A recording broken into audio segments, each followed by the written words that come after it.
waaw man maa ngi tudd El Hadj Cheikh Omar Fall ñi may woowee Pape Cheikh Fall fils de Mbaye Boy Fall. nga nekk judoka alors yaa ngi ma ñoo ngi la fekk ci salle ngay entraîné ak yooyu wax ñu tuuti ci salle bi. waaw salle bi dinaa sawar wax parce que boo xoolee salle bi ñu ko créé yàggul ñu ngi ko créé daaw ci mois de janvier bi dañ ko créé bi ñu koy door tàmbali presque ay ñaari xel na moon ñetti xale parce que xale yu ndaw yi ñoo taxoon ñu créé salle bi mais yàlla def bi ñu koy créé léegi depuis lors yàlla mi ñuy dimbali ñu ngi ci am résultat yu baax boo xoolee on a formé plus de champions déjà parce que xale yu ñu jël dañu jël xale yi nekk ci mbedd bi jël leen soppi leen daf leen dugal leen étude ñuy jàng école di suivre judo ñu yor leen ci biir salle bi tamit yor leen yor bu rafet di leen jàngal ñu ñoo leen di fay lépp ñu leen def lépp parce que amour la ci ñun waaw loolu moo tax salle bi jóg ñu créé salle bi en plus am na yeneen projet yoo xam ne ñu ngi ci biir salle bi moo tax instant mi nii parce que judo loolu moo ko mën développé loo ba da ngay xool li nga xamante ni amul sens nga jël ko def ko mu am sens parce que judo loolu la soxla dafa soxla ngay génn ci mbedd mi di xool ñi nga xamante ni mën nga leen soppi mën nga leen dimbali nga jël leen dugal leen judo jàngal leen. ñoo ngi dem ci 19e édition wu tournoi international judo yéen daa ngeen ci bokk. waaw daan na participer parce que daaw participer na 5 médailles la am parce que may participer presque fekk dañu ngi doog a créer club bi dañ ko créé après quelques mois ñu ñëw participer am 5 médailles mais ren moom daan na participer mais tournoi bi daal mooy loolu da ngay ree ba tas parce que tournoi bi boo xoolee y a des problèmes man je dis que y a des problèmes parce que dafa am yenn yoo xam ni soxla ñu koy nëbb parce que nit ki dëgg moo tax ñu mën a développer parce que tournoi bi dañuy constater ni après le départ de Mbaye ba léegi tournoi bi gis ñu fi loo xam ne am na sens non gisuma ko même Saint-Louisiens yi dofuñu ci vive la ñuy yeewoo xam na lii réalité xëy na ku nekk dañ la boolewul ci nga foo war dugg ak foo warul dugg mais dañuy constater ni tournoi bi depuis le départ de Mbaye ba léegi tournoi bi mënul am bilan moo loolu moo tax ma bàyyi sama poste ñëw créer sama dojo parce que boo xoolee ñi sponsorisé tournoi bi mais ñooñu bu ñu génnee seen budget jox la ko war nañu mën a xam xaalis bi fan lay toll ak fan la dugg ak fan la jëm li ëpp solo loolu la mais yow ñii boo leen laajee bilan ñu ne léegi xaaral suba daan def bilan nga ñëw ñu jox la rendez-vous nga toog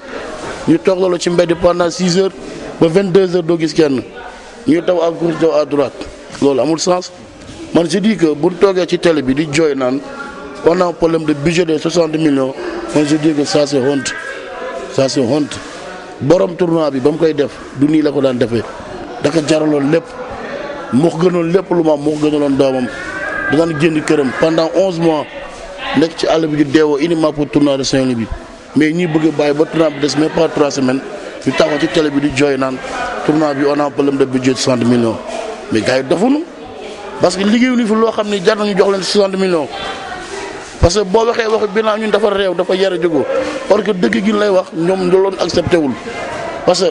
bu ñu taxee ci mbedd mi koo war a mën la Pape Cheikh dafa réew lan la def daf nu saaga déedéet mais la moo tax moo dul ma laaj parce que ñoom bu ma jiitoo ci ay mbooloo ñu leen ma dama réew mbooloo ba loolu la ñuy jàpp fekk bilan moo ma boole ñoom leneen lu bilan seq ma gaa ñoom mais man li may xeexal ñoom mooy sur le plan judo parce que tournoi tamit boo koy créé te amoo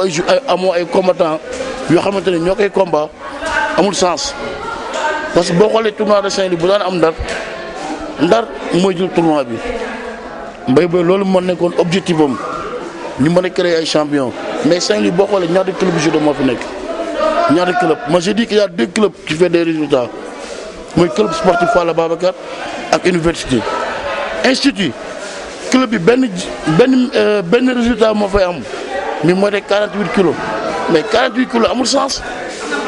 parce que sànq moo la parce que ñoom dañuy jël seen 6 judoka dugal la ci benn catégorie ay débutantes ñu nekk fa jëra yow kooku médaille bi du génn. donc yow léegi suñu la déggee daal coow li mooy bilan daal ngeen di laaj. coow li yëpp bilan kese la mooy coow li man loolu moo ma boole ak ñoom naka ñëpp dégg saagaw ma leen waxuma fi kenn lu bon waxuma fi kenn lu ñaaw bilan laa leen laaj kese Je m'appelle Papa Djibril Dieye, je suis judoka au niveau du club sportif Al Ababacar. Ce qu'on peut dire déjà, c'est que la création du club sportif Al Ababacar est basée sur une philosophie. C'est la réappropriation et la continuité de l'œuvre de Mbaye Boye. Ça arrive au moment justement où il y a des problèmes avec le judo. Alors qu'est-ce que vous reprochez au comité de gestion du tournoi international de judo de Saint-Louis? Oui, effectivement, en fait, il y a un problème. C'est-à-dire que déjà, il y a la question de la création de la Ligue de judo de Saint-Louis, qui coïncide justement avec la création de notre club, bien sûr. Et la Ligue, en fait, a pour rôle de fédérer tous les clubs de Saint-Louis et de les permettre de vraiment se développer en matière de formation et de compétitivité. Mais cela ne peut pas se faire s'il n'y a pas un climat de confiance qui règne dans le monde, dans vraiment la famille de judo de Saint-Louis. Et le problème qui se pose, c'est dès le départ avec le problème de bilan. Parce que depuis le décès donc, de Mbaye Boye, on ne parvient toujours pas à obtenir le bilan du tournoi de Saint-Louis de 2015, de 2016. Et cette année, on s'apprête vers l'organisation de la 19e édition du tournoi de Saint-Louis. Et donc, le bilan, en fait, le budget du tournoi est ouvert à beaucoup d'institutions, comme le ministère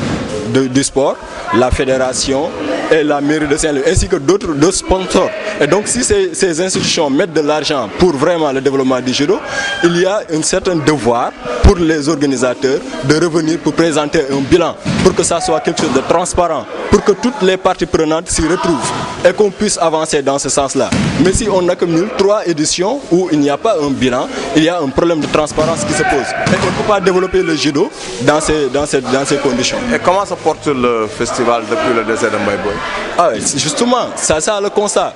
Parce que depuis le décès de Mbaye Boye, on est en train d'assister vraiment à une mort vraiment naturelle même du judo.